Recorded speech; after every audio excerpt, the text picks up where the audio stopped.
Cheers Tóbilọ́ba. Òní kọ́ ló ti ń gbégbá ọpẹ́ ọmọ Adétáyọ̀, ọjọ́ jìn tí o ti ń fi ìfọ́lọ́run ọba Tóbilọ́ba. Ó dá mi lójú pé orúkọ ló ń rò ọ́. Títóbi Ọlọ́run ò kéré nínú ayé tí o wá. Ó mú mi rántí bí o ṣe wáyé, bí ẹ ṣe pọ̀ tó lọ́jọ́ ọ̀hún. Ìwọ ló jáwé olúborí dénú oyún nínú wọn. Ṣúgà gẹ́ẹ̀lì náà rèé, agbóhùn ìyá, a sì tún gbóhùn ọmọ tuntun. Títóbi Ọlọ́run ní bí ọjọ́ ti ń gorí ọjọ́. Ìgbà tí mo bojú wẹ̀yìn, ọmọdé ọjọ́ òun ti ń dàgbà díẹ̀díẹ̀ bọ̀. Àpékẹ́ ti kọjá àgbékọ́rùn lóko.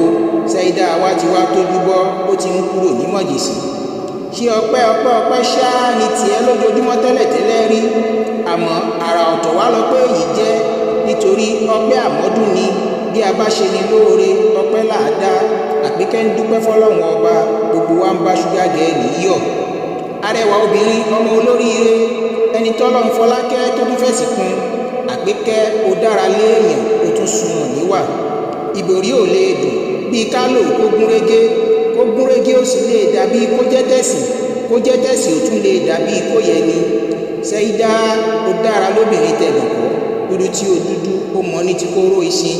Ìgbà tí wàtádá ni wáyé fi fún òkùnkùn bàjẹ́, ohun tó dájú ni pé ẹwà rẹ ò ní dàpọ̀tì.